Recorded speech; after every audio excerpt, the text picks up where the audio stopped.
وعلى سيدنا علي وسيدتنا فاطمة وسيدتنا زينب وسيدنا حسن وسيدنا حسين وعلى آله وصحبه وبارك وسلم.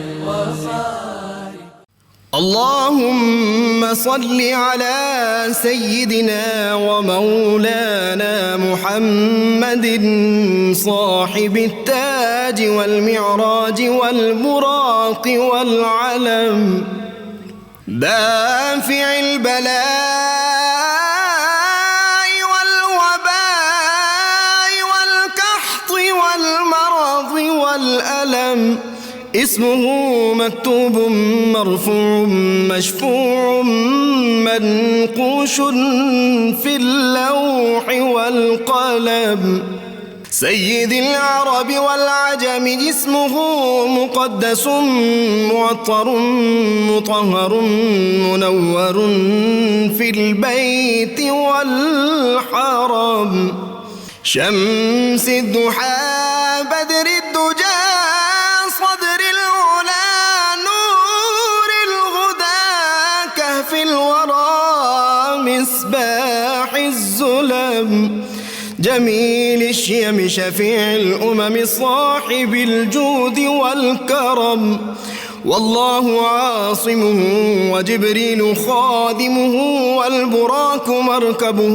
والمعراج سفره وفوق سدرة المنتهى مقامه وقاب قوسين مطلوبه والمطلوب مقصوده والمقصود موجود سيد المرسلين خاتم النبيين شفيع المذنبين أنيس الغريبين رحمة للعالمين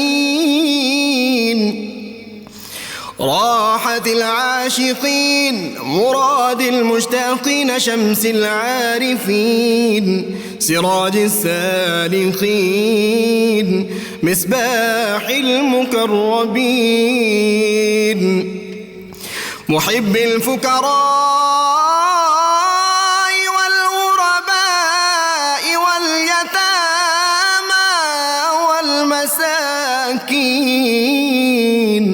سيد الثقلين نبي الحرمين إمام القبلتين وسيلتنا في الدارين صاحب قاب قوسين محبوب رب المشرقين ورب المغربين جد الحسن والحسين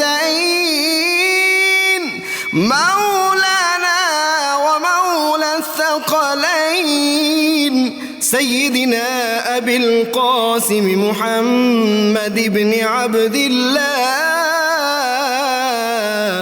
نور من نور الله يا أيها المشتاقون بنور جماله بلغ العلا بكماله كشف الدجى بجماله حصنت جميع خصاله صلوا عليه وآله وأصحابه وسلموا تسليما وسلم اللهم صل على سيدنا ومولانا محمد।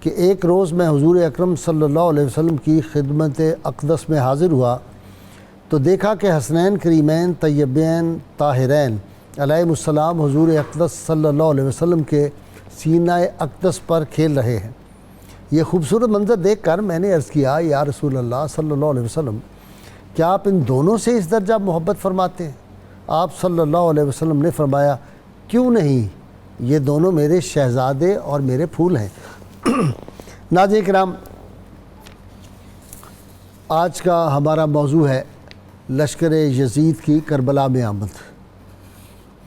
ناظرین کرام، 2 محرم کو ابن زیاد کا خط ملا حر کو، اور قاصد لے کے آیا جس میں اس نے کہا تھا کہ امام علی مقام کو ایسی جگہ پہ روک لو، یہ نینوا میں خط ملا ہے، ایسی جگہ روکو جہاں پہ نہ سبزہ ہو، نہ پانی ہو، نہ آبادی ہو۔ لہٰذا اس حکم کی تعمیل میں فوری طور پر حر نے امام علی مقام کو روک دیا، قافلہ رک گیا اور وہاں پہ پھر وہ خیمے نصب ہو گئے۔ پھر جب یہ اطلاع ابن زیاد کو پہنچتی ہے تو وہ عمر بن سعد کو بھیجتا ہے کہ تم جاؤ اور جا کے امام علی مقام کو اس بات پہ مجبور کرو کہ وہ ہماری جو ہے وہ بیعت کر لیں، اور اگر وہ بیعت نہ کریں تو پھر ان کا سر قلم کر کے ابن زیاد کہتا ہے کہ یزید کے دربار میں بھجوائیں۔ ناظرین کرام، آج یہ 3 محرم کو عمر بن سعد کی فوج کا جو پہلا دستہ یا جو عمر بن سعد کے پاس فوج تھی وہ آئی۔ ٹوٹل جو تعداد ہے وہ تو تقریباً 30,000 کے قریب ہے جو میدان کربلا میں اشقیاء کی فوج کی کل تعداد تھی۔ 1,000 تو حر ساتھ لے کے آیا تھا، اور اس کے بعد پھر جو ہے یہ عمر بن سعد لے کے آیا۔ 3 محرم کو میدان کارزار سج چکا ہے، گلشن فاطمہ کے سارے پھول ریت پر نصاب عشق لکھنے کے لیے تیار ہیں۔ یہ سرفروش مقام تسلیم و رضا پر متمکن ہو چکے ہیں، اور حق باطل سے برسر پیکار ہے۔ جنگی جنون ہے، ایک طرف طاقت ہے، اسلحہ ہے، اقتدار کا نشہ ہے، لیکن دوسری طرف مقابلہ کیا ہے کہ جبر اور صبر کا مقابلہ ہے، اور صابرین کھڑے ہیں۔ یہاں میں آج صبح سے ایک بات عجیب سوچ رہا تھا کہ جن کو پانی نہیں ملا، ایک طرف پیاسے تھے، دوسری طرف وہ تھے جن کے پاس نہر فرات بھی تھی، پانی بھی وافر مقدار میں تھا۔ پانی پینے والے مر گئے اور پیاسے آج تک زندہ ہیں اور تا قیامت زندہ رہیں گے۔ ان کی یاد زندہ ہے، ان کی یاد کی خوشبوئیں آج بھی ہم محسوس کرتے ہیں، اور آج بھی ایمانوں کو تازگی ملتی ہے ان کا ذکر کر کے۔ جنہوں نے پانی پیا تھا ان کا نام بھی جب آتا ہے تو ذہن و قلب ایک تعفن کی کیفیت پیدا ہو جاتی ہے۔ ناظرین کرام، پھر ہم نے دیکھا کہ جبر ہارا، صبر جیت گیا۔ وہ جو مولانا ظفر علی خان نے کہا تھا قتل حسین اصل میں مرگ یزید ہے، اور اسلام زندہ ہوتا ہے ہر کربلا کے بعد۔ ایک طرف صاحبان صدق و صفا اور دوسری طرف جو مردان ظلم و دغا تھے وہ تھے۔ مقابلہ ایک اعتبار سے شروع ہو چکا تھا، آپس میں جو ہے صاحبان عزت کے ساتھ جو مردان ذلت تھے وہ مذاکرے کر رہے ہیں۔ اچھا، عمر بن سعد شروع میں ناظرین کرام تیار نہیں لگتا تھا، اور ہر طرح سے کوشش تھی اس کی بچنے کی، اور اس لیے بھی کہ حمزہ جو اس کا بھانجا تھا، حمزہ بن مغیرہ بن شعبہ، اس نے اپنے ماموں کو کہا تھا کہ امام علی مقام کے خون سے ماموں جان اپنے ہاتھ رنگین نہ کرنا، دنیا کے لیے اپنی آخرت برباد نہ کرنا۔ اور اس بات پہ عمر بن سعد بار بار سوچتا تھا، لیکن رحمت کونین صلی اللہ علیہ وسلم کی وہ جو حدیث مبارکہ ہے کہ آپ نے ارشاد فرمایا کہ 2 بھیڑیے جو ہیں وہ بکریوں کے ریوڑ یا بھیڑوں کے ریوڑ کو اتنا نقصان نہیں پہنچاتے جتنا یہ جو لالچ انسان کو جو ہوتا ہے، یا ہرس اور ہوس جو ہے انسان کے دین اور ایمان کو تباہ کر دیتی ہے۔ لہٰذا یہ جو رے کی حکومت کا لالچ تھا، اور رے میں یہ بتاتا چلوں ناظرین کرام، یہ آج کا تہران جو ہے اس کو اس وقت رے کہتے تھے۔ تو یہ جو حکومت کا لالچ تھا کہ رے کا گورنر تمہیں بنائیں گے، یہ عمر بن سعد کی آخرت کو برباد کر گیا۔ اور پھر وہ بات یاد آتی ہے رحمت کونین صلی اللہ علیہ وسلم کی حدیث کا مفہوم کہ ایک آدمی چلتا رہتا ہے دوزخ کی طرف، اور عین دوزخ کے قریب پہنچتا ہے، یکدم تقدیر کام کر جاتی ہے اور وہ جنت کی طرف چلا جاتا ہے۔ اور وہ صحابی رسول، اتنے جلیل قدر صحابی سعد بن ابی وقاص کا بیٹا عمر بن سعد جو ہے وہ آخر چلتے چلتے جنت سے جہنم کی طرف مڑ جاتا ہے، لیکن حر کا دیکھیے کہ دوزخ کی طرف چلتے چلتے یکدم جنت کی طرف آ جاتا ہے۔ یہ سارے واقعات کیسے عمر بن سعد آیا، اس کے ساتھ اور کتنی فوج آئی، یہ میدان کربلا میں ان کی جو آمد ہوئی، پھر مذاکرات کیسے ہوئے، امام علی مقام نے کیا کہا عمر بن سعد کو۔ ناظرین کرام، میں اپنے گیسٹ کا تعارف کرا دوں۔ آج میرے ساتھ شریک گفتگو ہیں پہلے جناب علامہ محمد احمد برکاتی، یہ کئی کتابوں کے مصنف ہیں۔ ان کے ساتھ ڈاکٹر طاہر امید تنولی، ماہر اقبالیات، ڈاکٹر صاحب نے بڑی کتابیں لکھی، اور صاحبزادہ سید زین العابدین ہے میرے ساتھ، مفتی صاحب، انہوں نے بھی کتابیں لکھی ہیں، نوجوان اسکالر، بڑے قابل ہیں۔ آپ تینوں کا جی بہت بہت شکریہ۔ اور آخر میں ناظرین کرام، صوفی نعت خان حافظ محمد بابر سے منقبت بارگاہ شہداء میں جو ہے میں آپ کو سنواؤں گا۔ میں ابتدا کر رہا ہوں علامہ محمد احمد برکاتی۔ جی علامہ صاحب، 3 محرم سے شروع کرتے ہیں ہم۔ قافلہ 2 کو پہنچ گیا، زمین میں خیمے گاڑ دیے، خون نکل آیا، اب 3 کو کیا ہوا؟ جی بسم اللہ الرحمن الرحیم۔ غازی صاحب، حضرت امام علی مقام سیدنا امام حسین علیہ السلام، آپ کی شہادت کا سلسلہ جو ہے وہ اصل میں یزید نے تخت پر بیٹھتے ہی یہ شروع کر لیا تھا عمل، اور اس میں اگر ہم غور کریں تو اس کا جو پہلا خطبہ ہے وہ اسی طرف ہی واضح طور پر عکاسی کر رہا ہے کہ اس کا فیوچر پلان کیا تھا۔ اس کے اندر اس نے سب سے پہلی بات تو یہ اپنے خطبے کے اندر کہی تھی جو دمشق کی جامع مسجد میں آ کے دیا تھا۔ اس نے کہا تھا کہ میرا باپ تم لوگوں کو سمندر میں جہاد کرنے بھیجا کرتا تھا اور میں نہیں بھیجوں گا۔ اچھا، جی، جہاد سے انکار کر دیا۔ انہوں نے کہا سمندری جہاد میں ختم کر رہا ہوں۔ پھر میرا باپ تمہاری فوجوں کو روانہ کیا کرتا تھا موسم سرما کے اندر روم کی طرف، تو میں وہ بھی ختم کر رہا ہوں، میں وہ بھی نہیں بھیجوں گا۔ اس کے بعد اس نے کہا جتنے جو پیسے جس کو جو ملتے تھے وہ میں دیا کروں گا۔ اب اس عمل پر آ کر ہم غور کرتے ہیں کہ اتنی بڑی فوج جو استعمال ہوتی تھی 2 محاذوں پر، ان کو وہاں سے روک دیا، تو اب اس کو استعمال کہاں کرنا چاہ رہا ہے؟ یہ اس کی بدنیتی شروع پہلے اس کے خطاب سے ہی واضح ہو رہی ہے۔ اس کے بعد دوسرے نمبر پر جو اس نے سٹیپ لیا وہ اس نے لکھا، جو حافظ ابن کثیر وغیرہ ان سب نے لکھا ہے، کہ وہ اس نے لیٹر لکھا تھا مدینہ منورہ کی طرف، اور وہاں پر حضرت امام علی مقام سیدنا امام حسین علیہ السلام اور حضرت عبداللہ بن عمر اور دیگر کا نام لے کر لکھا تھا کہ ان سے سختی کے ساتھ بیعت لی جائے۔ اور یہاں تک روایات میں آتا ہے کہ عبداللہ بن عباس، عبداللہ بن عمر، عبداللہ بن زبیر، اور خاص طور پہ امام علی مقام، تو یہ اس کا سختی کے ساتھ آرڈر دینا بھی یہ اس کا فیوچر پلان بالعمل اس نے قدم اٹھا لیا کہ یہ کچھ کرنا چاہتا ہے۔ تو لہٰذا اب اس کے بعد یہ کہنا کہ وہ حادثہ تھا یا اس طرح تھا، وہ بچانے والی ناپاک سازشیں ہیں۔ تو ہم یہ سمجھتے ہیں کہ امام علی مقام سیدنا امام حسین علیہ السلام کی طرف جو اس نے تیسرا سٹیپ لیا وہ گورنر کی تبدیلی، عبید اللہ ابن زیاد کو مقرر کرنا، یہ اس نے پھر وہ اپنا کام کیا جس مشن کے لیے یہ بھیجا گیا تھا۔ تو ذو حسم جگہ پر پہلا جو 1000 کا دستہ پہنچا حر کی قیادت میں، تو اس نے آپ کا محاصرہ کیے رکھا۔ تو رات کا ٹائم ہوا تو اس نے حر کے دل میں آ بھی گیا اور اس نے کہہ دیا کہ آپ اتر جائیں اور رات کو نکل جائیں، میں صبح، مجھے چونکہ علاقہ محدود دیا گیا تو میں ادھر ہی گشت کر کے واپس لے جاؤں کہ ہمارے علاقے سے وہ نکل گئے، اب جواب دے دوں گا۔ لیکن قدرت جو ہے اس نے لانا تھا کربلا کی طرف، تو اب قادسیہ کی طرف جانے کا آپ نے ارادہ فرمایا، تو قادسیہ کی طرف جانے کی بجائے وہ کربلا کے اندر پہنچ گئے۔ عمر بن سعد جو ہے اس کے ساتھ واقعہ گیا تھا رہ کی حکومت کا۔ اب اس میں یہ ہوا کہ جب فیصلہ کر لیا گیا کہ اس کو بھیجنا ہے، گھر میں آیا، اس کے 2 بیٹے تھے، چھوٹا بیٹا اس کو سمجھا رہا ہے کہ ابا جی نہ جائیں، اور بڑا بیٹا کہہ رہا ہے کہ ضرور جائیں۔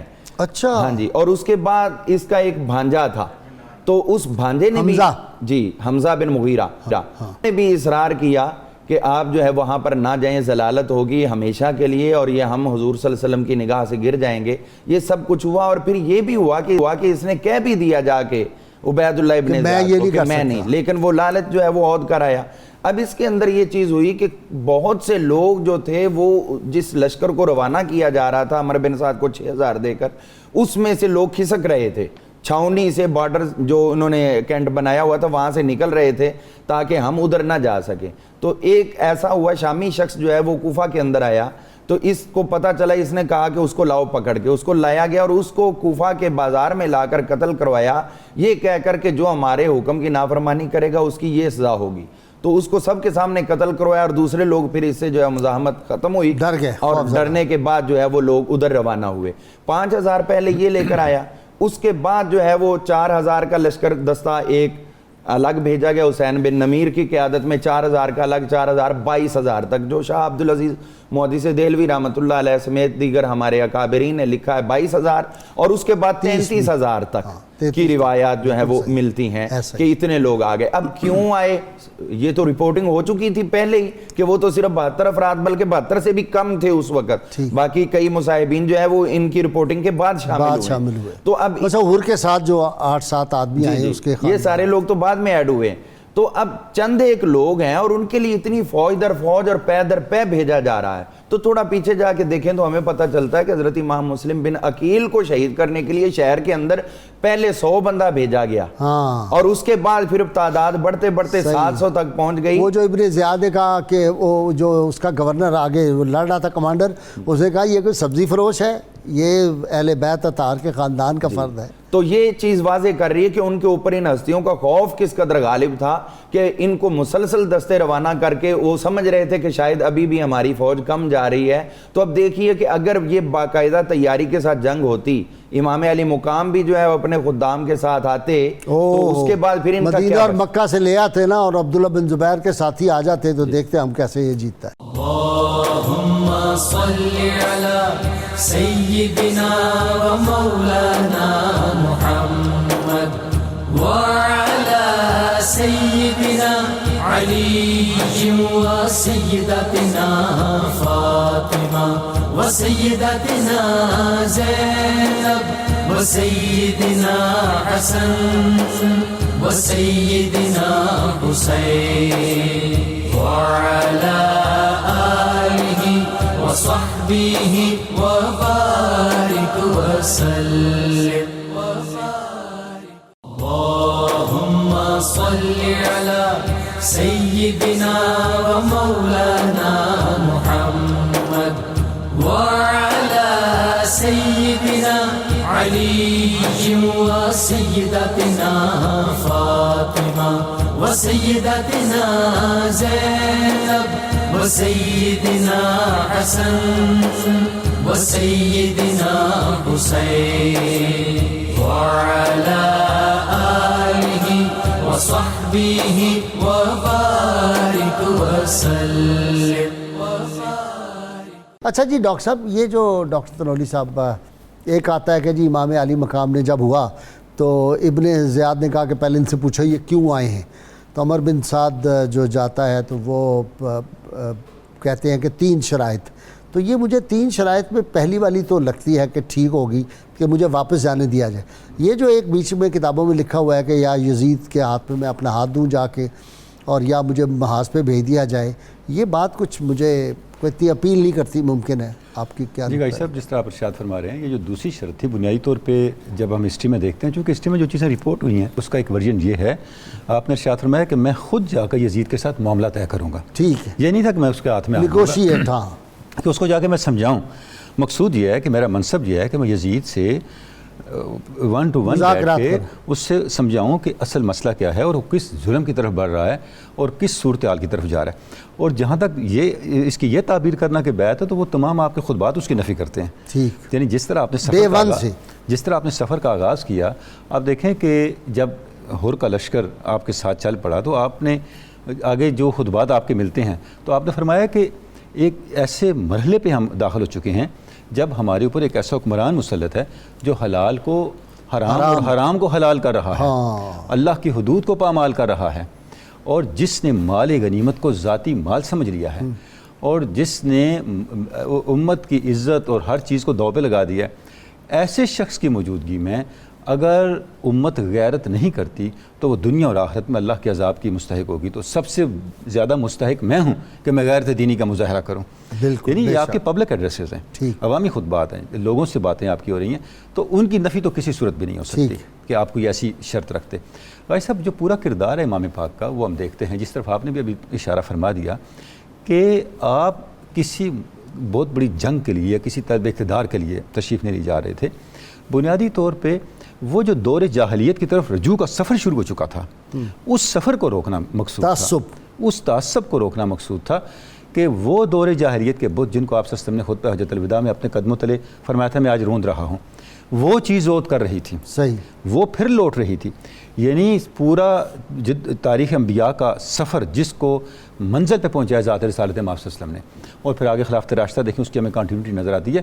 انفارچونیٹلی تاریخ اسلام ایک ایسے نازک موڑ پہ آ گئی کہ اب وہ ساری خلافت ملوکیت میں بدل گئی اور خالی ملوکیت نہیں بلکہ اس سے اگلا مرحلہ یہ کہ بالکل جاہلیت کی طرف سفر شروع ہو گیا. صحیح، کہ آپ تصور کریں کہ جس وقت یہ سارا معاملہ ہو گیا تو یزید کا کمنٹ کیا تھا کہ اگر آج میرے بدر کے جو مرنے والے میرے سامنے بیٹھے ہوتے تو وہ مجھے دعائیں دیتے، اے یزید تیرے ہاتھ شل نہ ہوں، تو نے ہمارے بدلے لے لیے کہ ہم نے آج اپنے بدر کا بدلہ لیا ہے. تو اب امام پاک کے سامنے کوئی راستہ نہیں تھا پھر وہ جو اتنے خطوط آئے ہوئے تھے. اچھا، امام پاک نے جاتے ہی جب عمر بن سعد کا وہ آیا ہے سفیر بھی اور خود وہ آیا ہے تو آپ نے کہا یہ خط ہیں تمہارے، اسی لیے وہ اتنے بڑے جاتے نہیں تھے کوئی مذاکرہ کرنے کے لیے. جب وہ کہتے تھے نا کہ جا کے نیگوشیٹ کریں امام پاک سے تو وہ کہتے ہیں ہم کس منہ سے جائیں، کیونکہ ان کے بھی خط تھے سارے، ایسے تو سب سامنے نہیں جا رہے تھے. آپ نے کہا مجھے تو خود بلایا ہے، تم نے خط لکھے ہیں اور وہ تھیلے بھرے ہوئے تھے خطوں کے.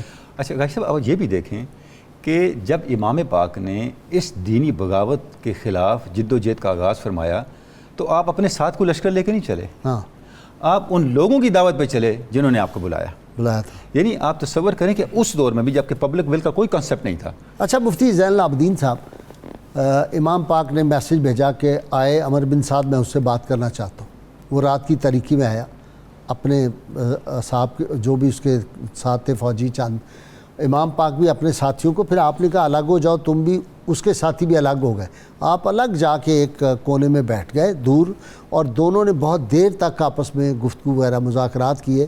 کہتے ہیں واپس آ کے عمر بن سعد نے کہا کہ کچھ امید پیدا ہو گئی ہے کہ ہم بچ جائیں امام علی مقام کے خون سے اپنے ہاتھ کو رنگین کرنے کے، بچ جائیں کہ اب یہ شکنجے میں آ گئے، ہم سے بھاگنا چاہتے ہیں، پکڑ لیں ان کو. اور وہ پھر خط آیا کہ یہ تم کیا نرمی کر رہے ہو جی. بسم اللہ الرحمن الرحیم، صلی اللہ علی النبی الامین وعلی آلہ وصحبہ اجمعین.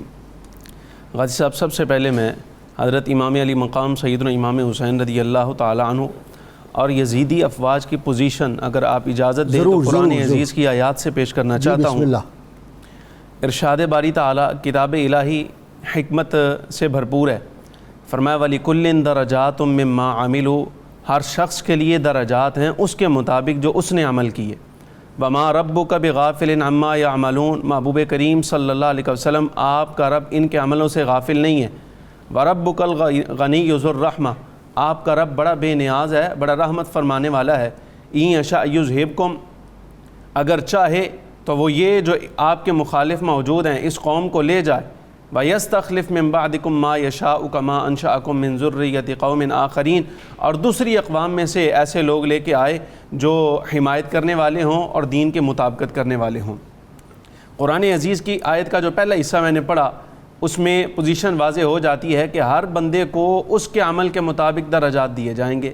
امام علی مقام رضی اللہ تعالی عنہ اگر عزیمت کی راہ پر ہیں تو حضرت امام علی مقام رضی اللہ تعالی عنہ کو اس کے مطابق درجہ دیا جائے گا، اور یزیدی افواج جو امام کی مخالفت کرنے والے ہیں ان کو اپنے عمل کی سزا ملے گی. واقعہ کربلا اللہ تبارک و تعالی جل و علا کی انتہائی عجیب قدرتوں کا نمونہ ہے. آپ ذرا حضور اکرم صلی اللہ علیہ وسلم کی سیرت طیبہ کا مظاہرہ آپ مطالعہ فرمائیں، آپ نے پڑھا ہے، دیکھیں فخر عالم صلی اللہ علیہ وسلم کے دعوت الی اللہ پیش کرنے سے پہلے ہی اللہ تبارک و تعالی نے سرکار دو عالم علیہ السلام سے مادی وسائل کا جو انحصار تھا وہ سرکار کو بتا دیا تھا کہ آپ نے مادی وسائل پر انحصار نہیں کرنا.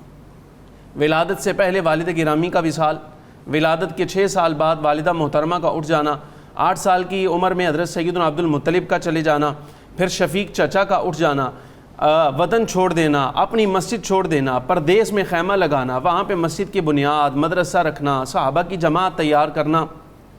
پھر اس کے بعد اللہ تبارک و تعالیٰ نے یہ سارے معاملات اس لیے فرمائے، یہ اللہ کی قدرت اور منشا تھی کہ مادی وسائل سارے لے لیے جائیں، لیکن فتح مکہ کی صورت میں اللہ تبارک و تعالیٰ نے جو عظمت حضور اکرم صلی اللہ علیہ وسلم کو فرمائی، عطا فرمائی، وہ سرکار کا حصہ ہے. حضرت امام علی مقام رضی اللہ تعالی عنہ کا واقعہ دیکھیں تو اس میں مادی وسائل بھرپور موجود ہیں، خاندان کنبہ بھی ہے، حمایت کرنے والے بھی ہیں، فوجی سپورٹ بھی موجود ہے، سارے معاملات حضرت امام علی مقام رضی اللہ تعالی عنہ کے پاس موجود ہیں. لیکن اس کے باوجود اللہ کی رضا یہ ہے کہ حضرت امام علی مقام رضی اللہ تعالی عنہ سر بھی پیش کریں گے، خاندان اور کنبہ بھی پیش کریں گے. یہ اللہ تبارک و تعالیٰ کی قدرت ہے. اور مادی وسائل نہیں استعمال کیے، مادی وسائل استعمال نہیں فرمائے. جس طرف آپ نے اشارہ فرمایا ایسے معاملات ہوتے ہیں. سیدنا امام علی مقام رضی اللہ تعالی عنہ عمرو ابن سعد کے ساتھ جو آپ کی بات چیت ہوئی، اور میں اس سے پہلے یہ عرض کروں وہ 3 شرائط کے بارے میں جو آپ نے فرمایا کہ حضرت امام علی مقام نے پیش کی تھیں، اگرچہ تاریخ کے اندر ان کا ثبوت ملتا ہے، ذکر ہے، لیکن وہ اس حد تک نہیں ہے کہ احادیث کے ساتھ مقابلہ کر سکیں. ٹھیک. حضور اکرم صلی اللہ علیہ وسلم نے حضرت امام علی مقام رضی اللہ تعالیٰ عنہ کو شروع سے ایک سبق پڑھایا تھا، حسین و منی و انا من حسین. حسین آپ مجھ سے ہیں، میں آپ سے ہوں، یعنی میرا وجود آپ کے ساتھ ہے، آپ کا وجود میرے ساتھ ہے.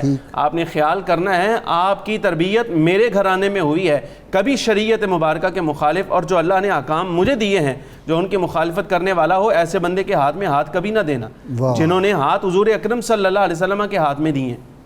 اور یہ روایات موجود ہیں، امام علی مقام کی منقبت ہے.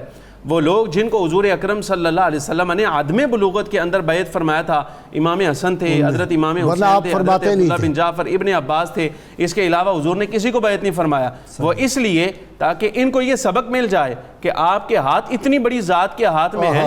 اللهم صل على سيدنا ومولانا محمد وعلى سيدنا علي وسيدتنا فاطمة وسيدتنا زينب وسيدنا حسن وسيدنا حسين وعلى آله وصحبه وبارك وسلم.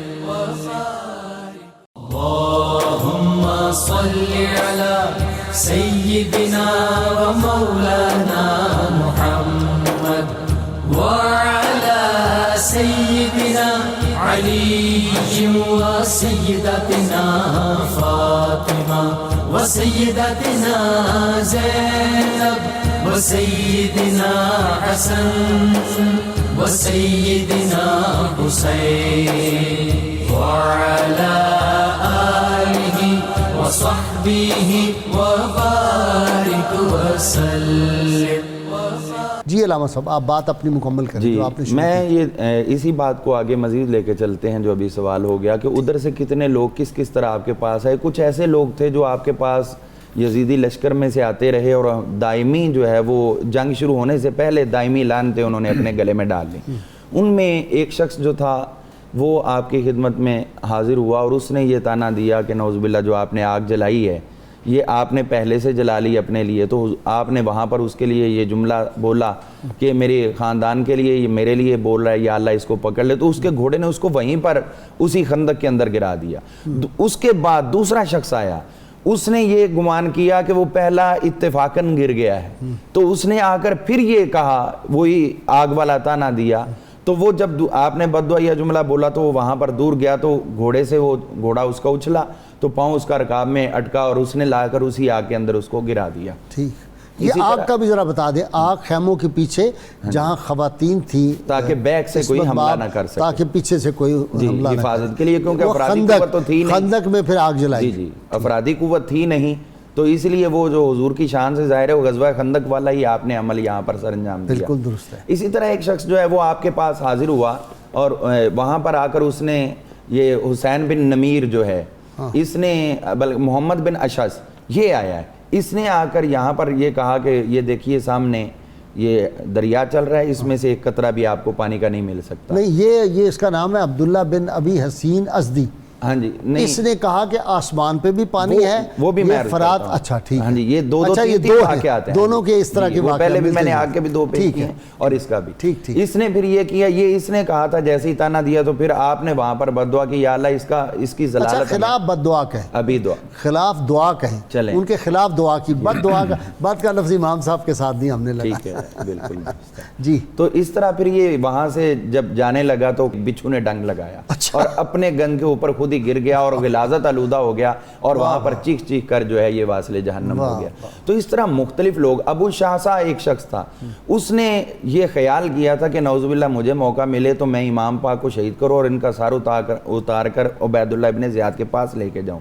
لیکن جب اس نے دیکھا کہ اتنے لوگوں کے حشر ہو رہے ہیں تو اس کو یہ ہوا کہ اس نے فوری طور پر وہ سارا معاملہ چھوڑا اور وہاں سے میدان جنگ سے نکل کر وہ واپس کوفہ کی طرف چلا گیا کہ بھی یہ تو سارا کام اللہ تعالیٰ کی تائید کسی اور طرح شامل ہے اور ہم کوئی اور کام کر رہے ہیں. تو اس طرح یہ مختلف ظاہری معاملات کچھ اور. اچھا جی ڈاکٹر صاحب وہ بڑا دلچسپ ہے, یہ جو عبداللہ بن ابی حسین ازدی تھا نا, اس نے کہا آسمان پہ پانی ہے, یہ فرات ہے, تمہیں ایک قطرہ پانی کا نہیں دوں گا اور تم پیاس سے تڑپ تڑپ کے مر جاؤ گے. امام علی پاک نے ہاتھ اٹھائے اور کہا یا اللہ کریم اس کو ہرگز نہ بخشنا, اس کو پیاس کی حالت میں مارنا.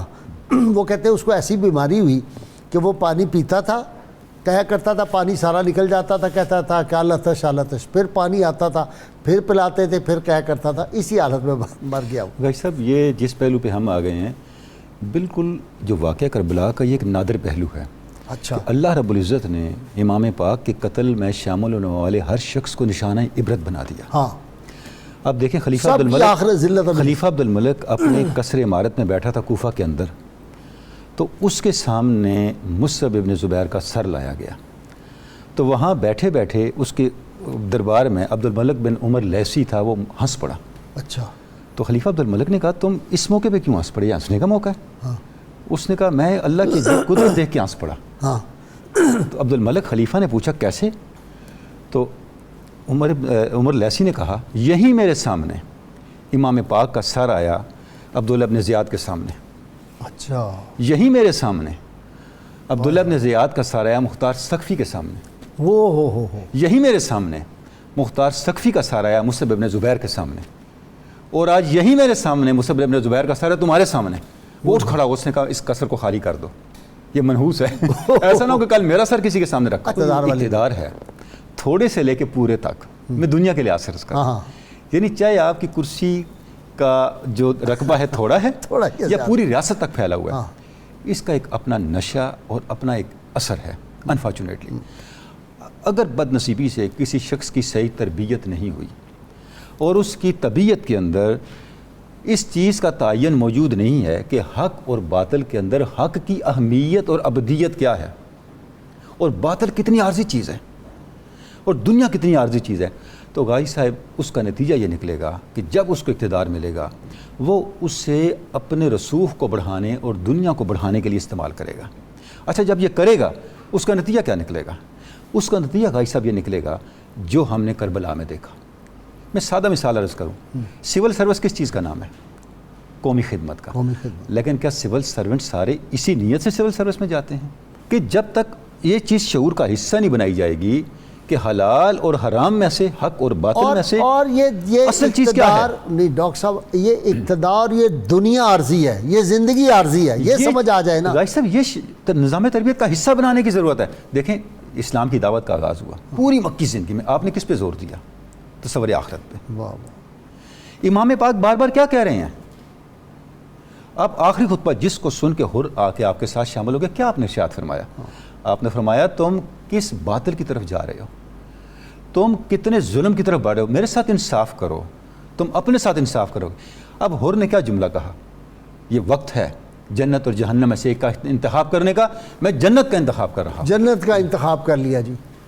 حضور قدرت اکرم مدد کرتی ہے اگر روح جو ہے بندے کی وہ سلیم, قلب سلیم ہو اور اندر کوئی رمق باقی ہو تو قدرت مدد کرتی ہے. جی مجھے حکیم الامت مفتی احمد یار خان صاحب نعیمی رحمۃ اللہ علیہ کا جملہ یاد آیا. آپ نے اپنی تفسیر میں لکھا, فرماتے ہیں جس دل کے اندر حب رسول ہو وہاں کفر اور نفاق نہیں آتا, اور جس دل کے اندر کفر اور نفاق موجود ہو نا وہاں حب رسول نہیں آ سکتا. صحیح ہے. میں کہتا ہوتا ہوں حب رسول ایک نور ہے اور وہ گندے دل میں آ نہیں سکتا. بالکل ایسے ہی. یہ جتنا بڑا واقعہ تھا, واقعہ کربلا, حضور اکرم نور مجسم صلی اللہ علیہ وسلم نے اپنی حیات طیبہ میں بھی اور بعد وصال بھی, اسی طرح مولا کائنات علی مرتضیٰ رضی اللہ عنہ نے بھی حضرت امام علی مقام رضی اللہ عنہ کو تسلیاں دی تھیں. اسی مقام پر آپ دیکھیے جس وقت آپ پہنچے ہیں میدان کرب و بلا کے اندر, تو وہاں کچھ لوگوں سے پوچھا اس جگہ کا نام کیا ہے؟ کہا ماریا. اس جگہ کو ماریہ کہتے ہیں، اور بھی کوئی نام ہے، تو انہوں نے کہا یہ اس کو ارض کرب و بلا بھی کہتے ہیں، یہ بلاؤں کی سرزمین ہے۔ تو آپ نے وہاں خیمے لگوائے، سب معاملات کروائے، اور پھر بعد میں اس بات کا اظہار کیا، فرمایا جنگ نہروان سے جس وقت میں اپنے والد گرامی مولا کائنات کے ساتھ واپس آ رہا تھا، اسی مقام پہ ہم نے پڑاؤ کیا، اور مولا کائنات نے مجھے سامنے بٹھا کر کہا تھا، فرمایا ایک وقت آئے گا جس وقت آپ کو یہاں پر صبر کا مظاہرہ کرنا پڑے گا، اور اس وقت آپ نے میرے لیے دعا بھی فرمائی تھی، اے اللہ حسین کو صبر عطا فرمانا، اے اللہ حسین کو صبر عطا فرمانا۔ اور اسی جگہ موجودگی پر حضور اکرم نور مجسم صلی اللہ علیہ وسلم کی خواب میں زیارت ہوئی۔ سیدہ زینب رضی اللہ تعالی عنہا سے حضرت امام علی مقام نے یہ خواب بھی بیان فرمایا کہ حضور اکرم صلی اللہ علیہ وسلم تشریف لائے ہیں، اور حضور فرما رہے ہیں کل آپ ہمارے پاس تشریف لے آئیں گے، یعنی رات کو۔ وہ کون سے تھے کہ شمر نے آ کے کہا کہ میں آپ کے لیے امان لایا ہوں ابن زیاد سے، آپ ہمارے بھانجے اور رشتہ دار محمد کے لیے کہا؟ اچھا۔ تو اس میں جو ہے نا جی، وہ یہ عرض کرنا ضروری ہے کہ الحسین منی وانا من الحسین، یزید نے یہ کانسیپٹ جو ایک قائم کر لیا تھا خاندانی وراثتی حکومت کا، اس نے اس کو انتہا تک پہنچانا تھا۔ اور امام پاک آپ دیکھیے جب اس کا لیٹر پہنچا ہے مدینہ منورہ میں، تو امام پاک نے اس پورے معاملے کو خلافت راشدہ کی طرف منتقل کرنے کے لیے تجویز دی تھی۔ گورنر مدینہ کو آپ کہنے لگے، فرمانے لگے کہ بلائیں آپ اہل مدینہ کو، لوگوں کو بلائیں، وہ اپنی رائے دیں، یعنی خلیفہ کا انتخاب رائے کے ساتھ ہوتا ہے، کھونسنے کے ساتھ نہیں ہوتا۔ اس معاملے کو آپ خلافت راشدہ کی طرف لے جانا چاہتے تھے، اور وہ کیسر و کسریٰ کے کردار کی طرف لے جانا چاہتا تھا، تو اسی لیے وہ سمجھتا تھا کہ یہ مجھے ہر حال میں امام پاک کے خلاف لڑنا پڑے گا، اور اگر یہ کربلا نہ ہوتی تو اس نے کہیں نہ کہیں اور یہ محاذ گرم کرنا تھا، کیونکہ امام پاک نے تو اپنے موقف سے پیچھے نہیں ہٹنا تھا، اور اس کا لازمی حل اس نے اور اس کے بعد عبداللہ بن زبیر کے ساتھ جو کچھ ہوا وہ ہمارے سامنے ہے۔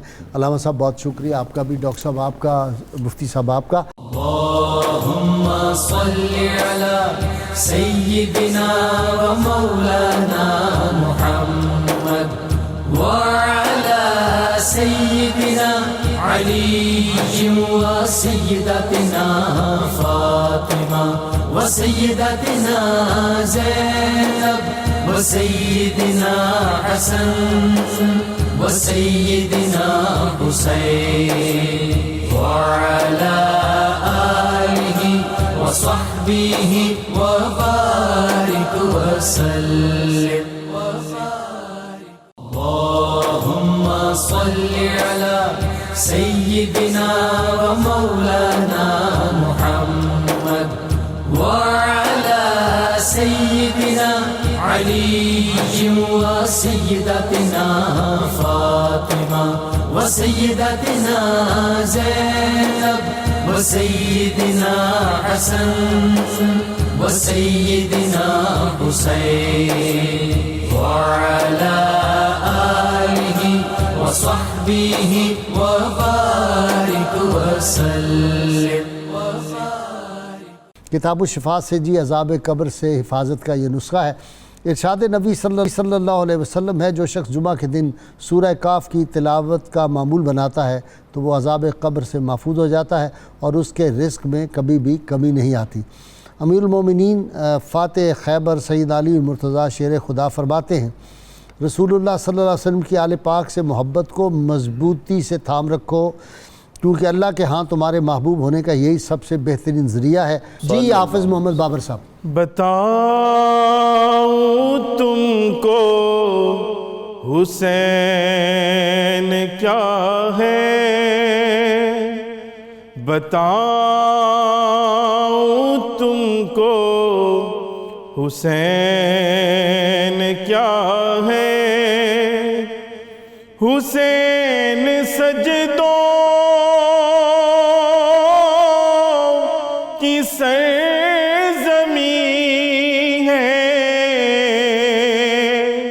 حسین رفعت کا آسماں ہے، حسین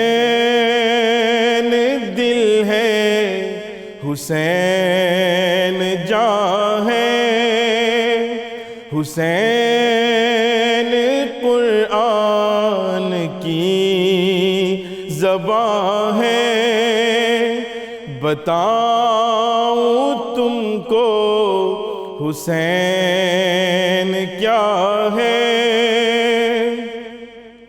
حسین زخموں بھری کہانی، حسین زخموں بھری زمیں ہے، اٹھا رہا ہے جو لاش اکبر، حسین بوڑھا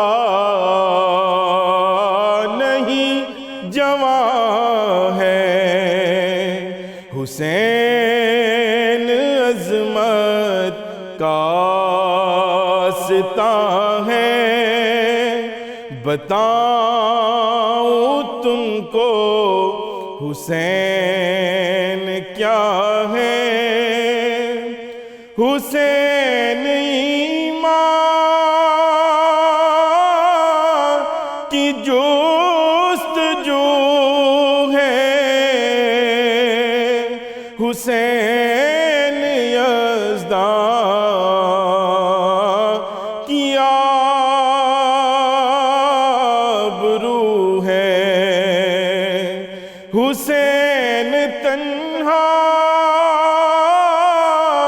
تھا کربلا میں،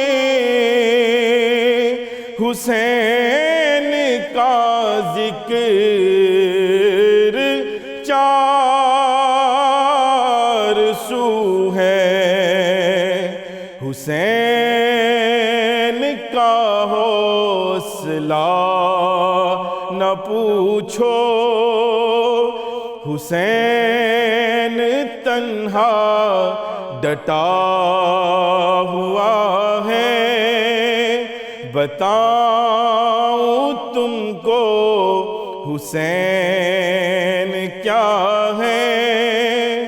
حسین موجوں کا ایک سمندر، حسین ٹوٹے دلوں کے اندر، خدا کی بخشش بھی خیر مظہر ہے، حسین کی